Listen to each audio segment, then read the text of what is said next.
अस्सलाम वालेकुम नाज़रीन, आपका मेज़बान शकील साबरी और आज एक ब्रेकिंग न्यूज़ के साथ आपके सामने।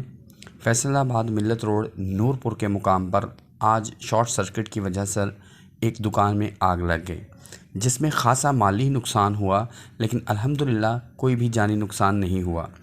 नाज़रीन इकराम, इस वाक़े को देखते हुए हम आइंदा अपनी एहतियात ज़रूर बरतें, ताकि हमारे पास बिजली के जितनी भी वायर्स आती हैं उनको हम प्रॉपर तरीके से लगाएं, ताकि आइंदा हम ऐसे हादसात से बच सकें। यहाँ पर आग लगने की वजह से बहुत सारी ट्रैफिक जो है वो डिस्टर्ब हो गई। सड़क के दोनों अतराफ रश लग गया और लोग इकट्ठे हो गए। टाइमली 1122 ने आकर रेस्क्यू किया और अल्हम्दुलिल्लाह आग पर काबू पाया। तो नाज़रीन, सिर्फ़ और सिर्फ आपको बताने का मकसद इतना है कि खुदाई आफ़ात होती हैं, आग का लग जाना, पानी का बह जाना, हम इनसे बड़े अच्छे तरीके से निपट सकते हैं अगर हम थोड़ी सी एहतियात बरतें। क्योंकि हमारे मज़हब में, हमारे दीन में भी ये हुक्म है, पहले तदबीर करो फिर अल्लाह के सपुर्द करो।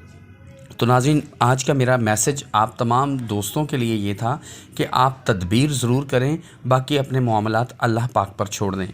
अल्लाह पाक पाकिस्तान वतन अज़ीज़ को ऐसी तमाम दो चार मुश्किलों से निजात अता फ़रमाए। नाज़रीन, अपने मेज़बान शकील साबरी को इजाज़त दीजिए। अपना बहुत सारा ख़याल रखें और चैनल को सब्सक्राइब करें, बेल आइकन दबाएँ, ताकि हमारी तमाम तर वीडियोज़ जो हैं वो आपको बर वक्त मिलती रहें। अल्लाह हाफ़िज़।